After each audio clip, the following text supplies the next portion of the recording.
I find some remarks of Professor Świtała especially interesting in the context of special prizes given during the Chopin competition, because it is worth remembering that there are not only the main prizes, but also some distinctions for Polonaise or mazurkas, so it is good to know what can we search in those Chopin pieces. And after that short break, we are once again live with you, and my next distinguished guest is Mr. Costa Pilavachi. Good evening. Hello, good evening. You are the Vice President of Universal Music, the brand which owns many other renowned CD brands, among them Deutsche Grammophon. Especially interesting for Chopin's Institute in this year. We can call you also, please forgive me, but one of the main creators of CD market during the last many years. Well, I've been around a long time. You have a wonderful, rich professional experience, because you have been a chief, artistic chief in many labels, and before that in orchestras, isn't right? That's right. But you were also, as you wrote me before our interview, the juror in competition, not only once, but, well, I can ask you, what is so fascinating in competitions? Because you told me that you loved it and that you are fascinated in it. Yes, I do find it fascinating. I guess it's the competitive nature. I think it's also the concentration and the intensity. A good competition will attract a very high standard of musicians, in this case pianists, and it's just wonderful to hear them hour after hour, day after day, coming in and giving everything they have in a rather structured way. And of course in competition with one another.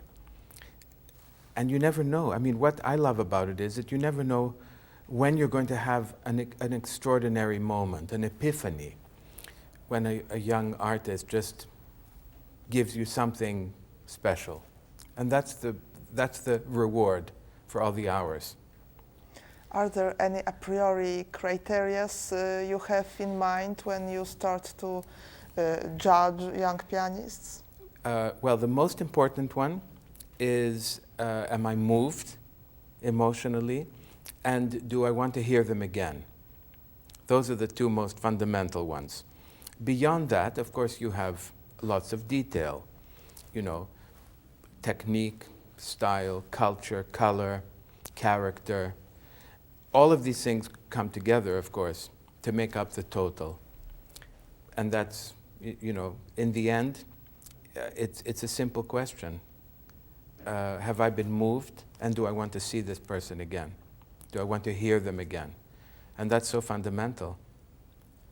There is an issue I repeat during the interviews with many of my guests, because I find it very interesting. Competitions some years ago, some decades ago, were surely very important. They were of key importance for the musical life, I suppose.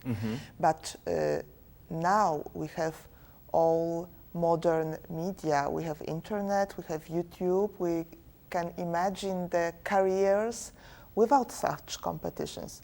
But Deutsche Grammophon, for example, is here, and you are waiting for the jury verdict. Do you think that competitions are a good field of finding talents? Do we need them still? Well, I think we do. It's a very good question, though. And I think that these things go in waves.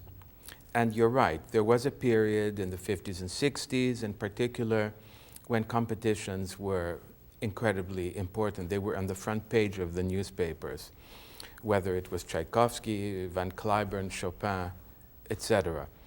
And then I think we went through a period when people felt, oh, there are too many competitions. But now, interestingly enough, because of the technology you mentioned, I think there is a renewed interest. And let me try to explain that. You have had the performances all available immediately through streaming around the world. Mm-hmm. Well, the Chopin competition is considered by most people to be the most important piano competition in the world. When suddenly every note that the musicians play and the excitement that only a few people can enjoy in the hall suddenly becomes democratically available to everyone around the world, I think this creates a whole new wave of excitement. And this is what's happened in the last few years, here and in Moscow and in America and in all the major competitions. And this has brought them back to life and made them more relevant again. That's my feeling. So it is good to have the opinion of the group of authorities, such as competitions jury, although we all have our own opinions. Of course. Of course.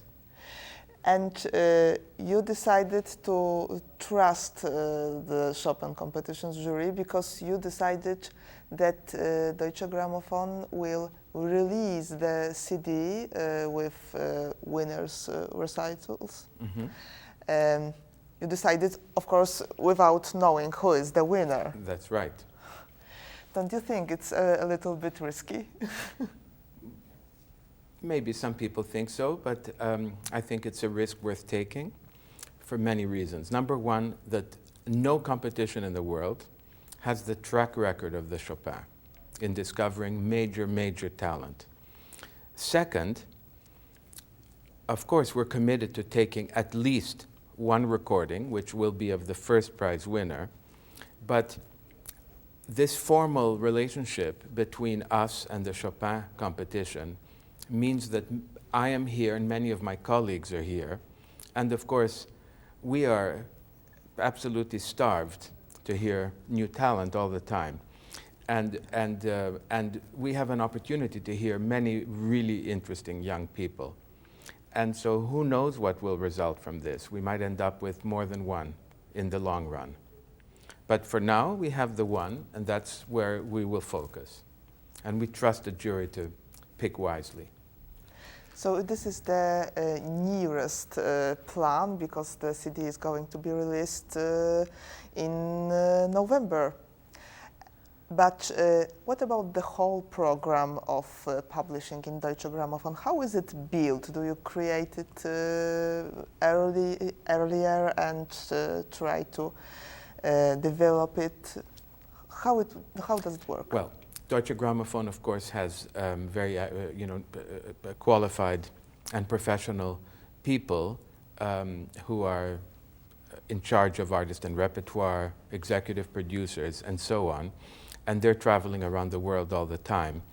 And some recordings are with very famous people, or operas are planned sometimes 3 years in advance. Mm. But other recordings are more opportunistic. You know, we hear someone we like, somebody comes back and says, oh my God, I heard this most incredible violinist. I think we should try to do something. And there's a discussion, and we have to make a quick decision. If we have to make a quick decision, we do. So there are no rules anymore, you know. We have to be completely flexible all the time with all kinds of music all over the world. So that's how it works. I was always fascinated with this. So there is something like the group of, well, let's say, headhunters. You are looking for the talents, not only on such competitions, but also on the concerts. Mm-hmm. Did you have the situation that you adored the young musician at first sound?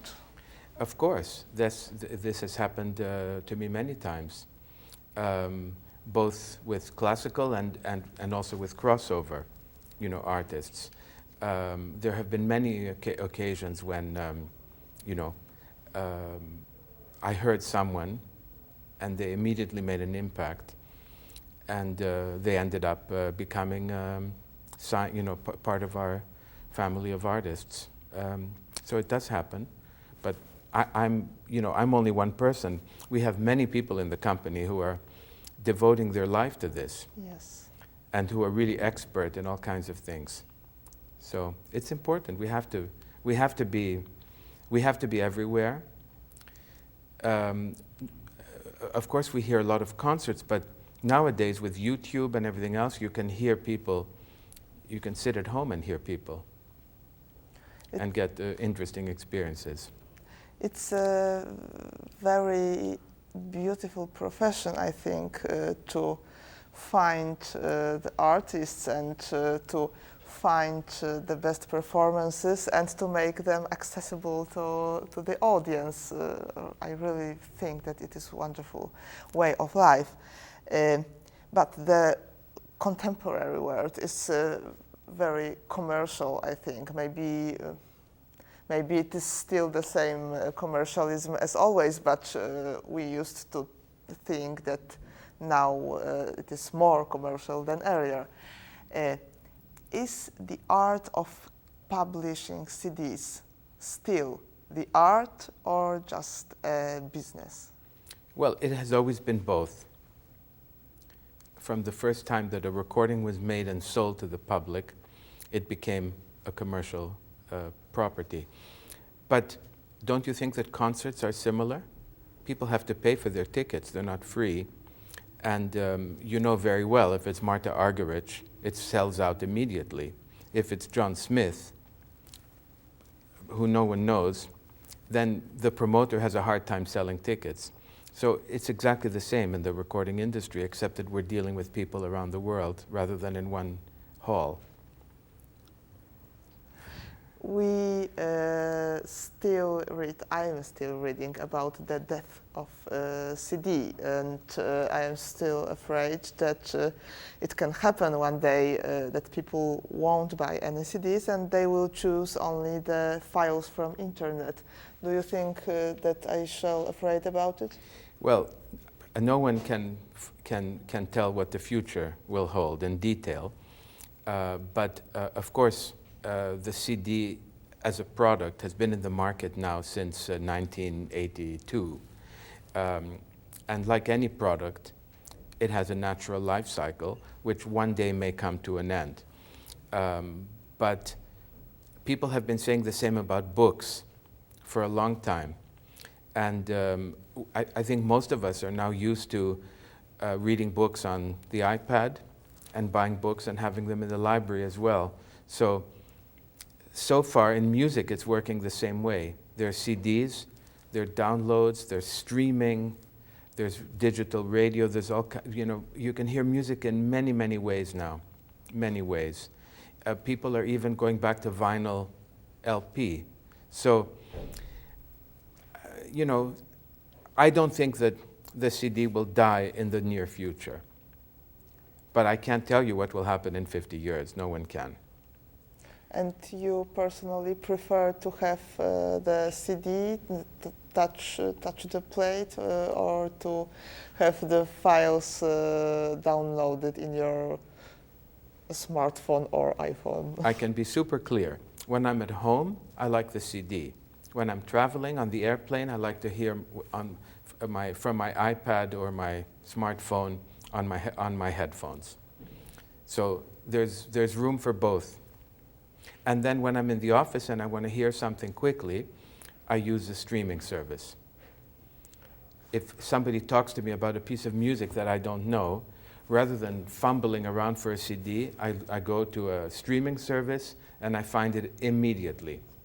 So that's really convenient. So as I said, we have to all be flexible.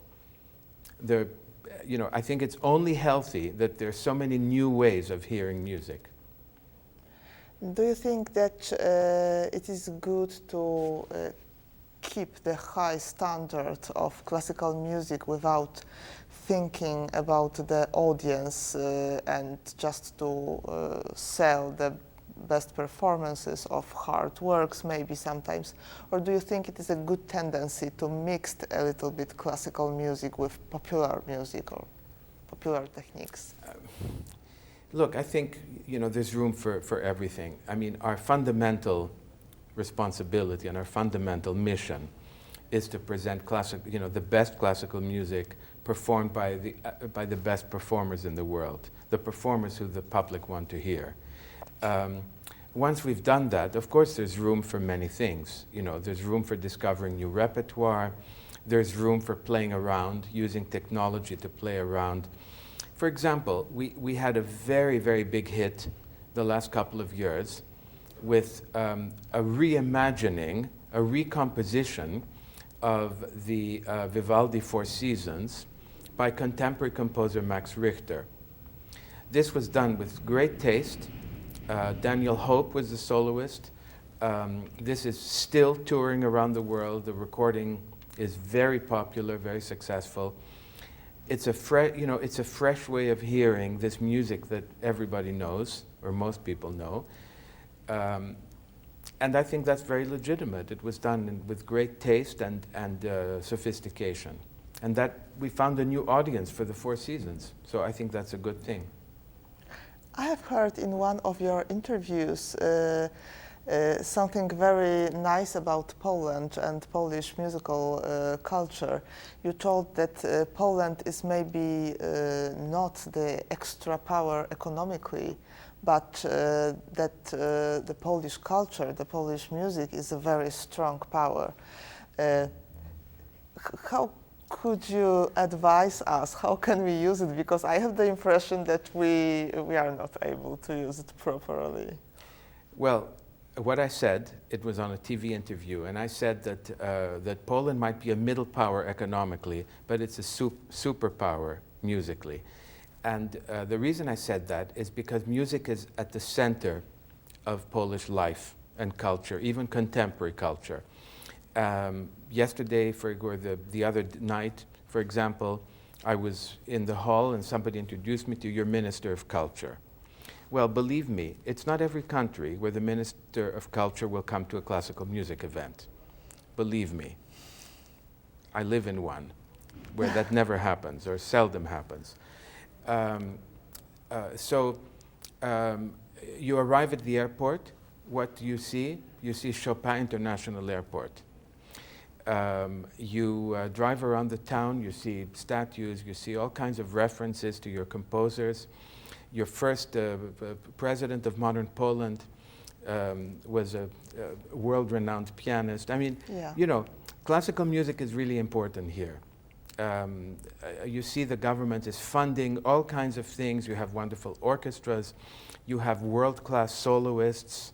You know, when I think of people like Christian Zimmerman and Piotr Andrzejewski and Rafał Blechacz, just to name three marvelous pianists, you know, who come from this country. And I'm sure there are more, and I apologize if I forgot some incredible names. But, you know, this country is producing magnificent people all the time. Singers, pianists, violinists, and composers.